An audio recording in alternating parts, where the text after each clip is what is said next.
নমস্কাৰ বন্ধুসকল, শিৱসাগৰ এক্সপ্ৰেছলৈ পুনৰ স্বাগতম। বহুদিন বিৰতিৰ পিছত আজি আপোনালোকৰ সন্মুখলৈ আহিছোঁ এটি নতুন ভিডিঅ' লৈ। আজি লৈ যাম আপোনালোকক শিৱসাগৰৰ গৌৰীসাগৰত অৱস্থিত এখন বিখ্যাত বজাৰলৈ। সাপ্তাহিক বজাৰ এইখন, যাক মঙলবৰীয়া বজাৰ বুলি কোৱা হয়। সন্ধিয়া সময়ত শাক পাচলিৰ দাম কিছু কম হৈ যায়, সেইকাৰণে এই সময়তে আপোনালোকক বজাৰৰ অভিমুখে লৈ আহিছোঁ। আহক পলম নকৰি আজিৰ ভিডিঅ'টো তাৎক্ষণিকভাৱে আৰম্ভ কৰোঁ।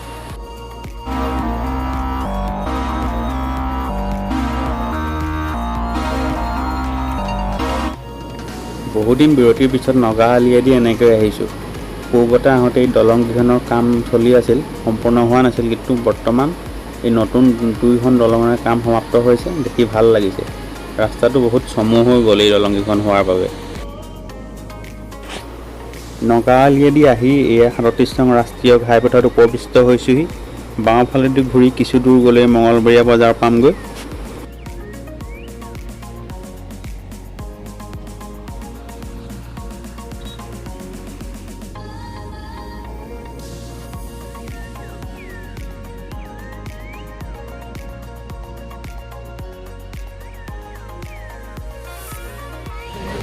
হেল্ল', এইখনেই আমাৰ আজিৰ গন্তব্যস্থান, মঙলবৰীয়া বজাৰ।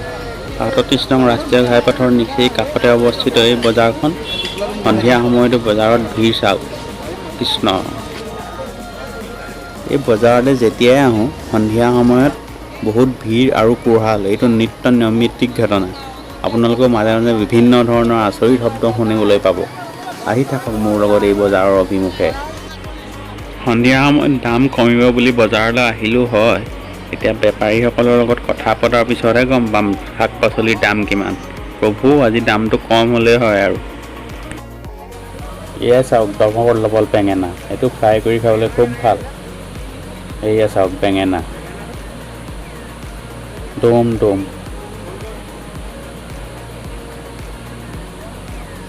আৰু এইফালে এয়া ফুলকবি দমাই থৈছে একেবাৰে, আৰু বন্ধাকবি লগতে।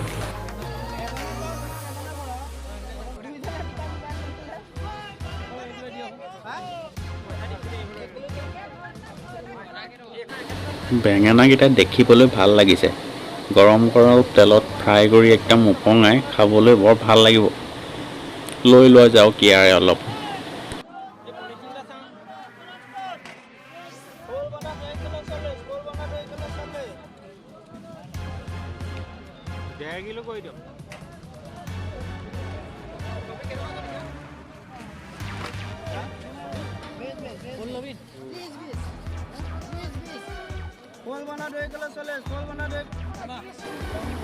আৰু লগতে কিছু ফুলকবিও লৈ লোৱা হওক, 20 টকা কিলো। বেছি হৈছে নেকি বাৰু?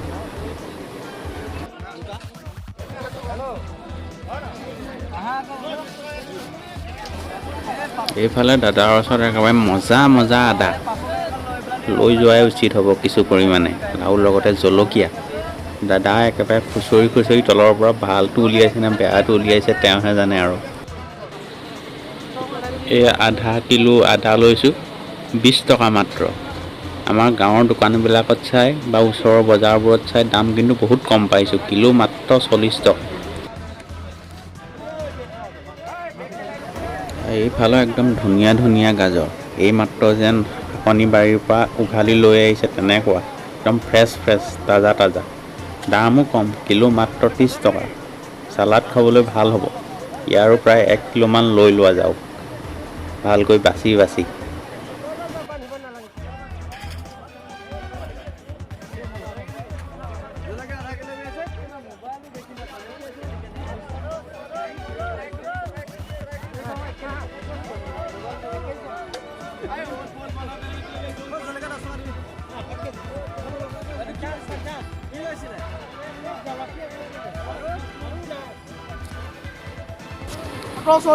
চল্লিছ টকাত 1 কিলো মটৰ, এই মজা। টেঙা কেনেকৈ দিছে? 5 পাত দিবা নি? 5 পাত দি দিয়া। ইয়াৰ লগতে কাজি নেমু লৈ লোৱা হওক, ভাতৰ লগত ইয়াৰ গোন্ধটো পালে ভাল লাগে। 20 টকাত 5টা। ওলকবি কেনেকৈ দিছে? ওলকবি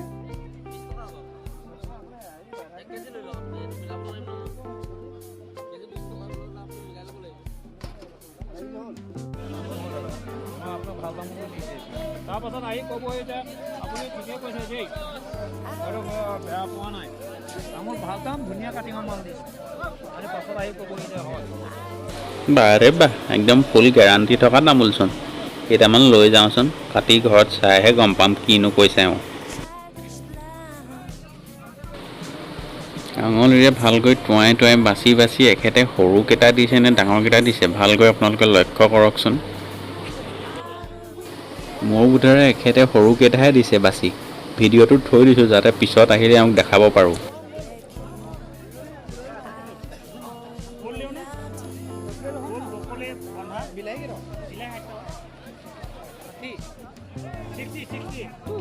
আধা কিলো দিয়া। বিলাহীৰ দামটো কিছু বেছি পাইছোঁ, কিলো 60 টকা। বৰ পকাও নহয় বিলাহীকেইটা। আধা কিলোমান লৈ যাওঁচোন, ঘৰতে গৈ পকিব আৰু।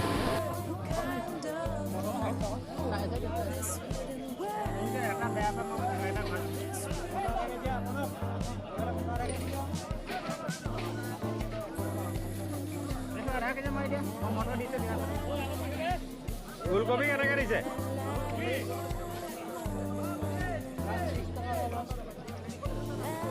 ত্ৰিছ টকা নহ'ব নি?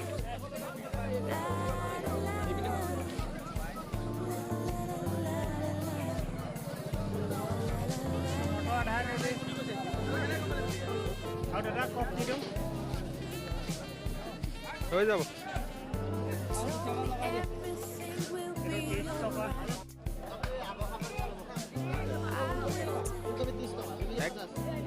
এক কিলো দিয়া।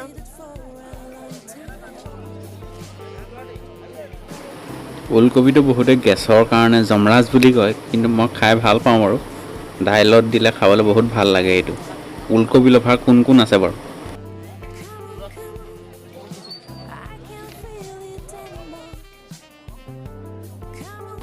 এইফালে আগলৈ যাওঁ অলপ। এইফালে প্ৰকাণ্ড ৰঙালাও পাহাৰ দেখা পাইছোঁ।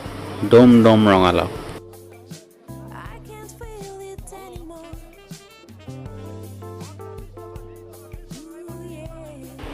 ৰঙালাওৰ দামো বহুত কম আছিল, 20 টকা মাত্ৰ এটাত। কিন্তু বেগত ঠাই বহুত অভাৱ হৈছেগৈ। ইতিমধ্যে বেগ প্ৰায় ফুল হৈ গৈছে, বেছি নিব নোৱাৰিম চাগে।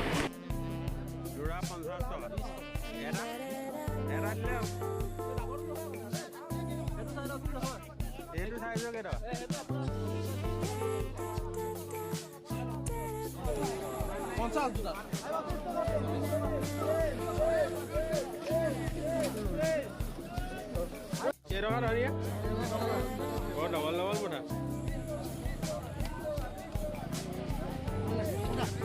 জমুঠা জমুঠা কেইটকা?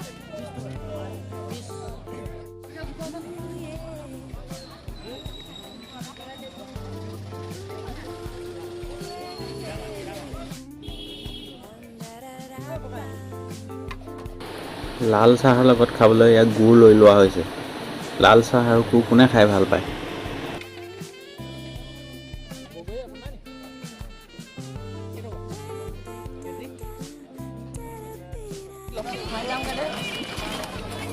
গাজা দি দিয়া, খাজাটো দিয়া 10টা।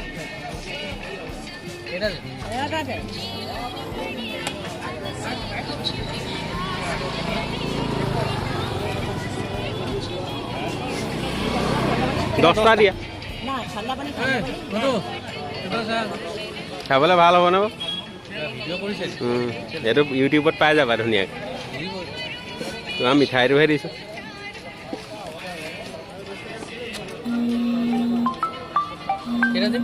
দহটা।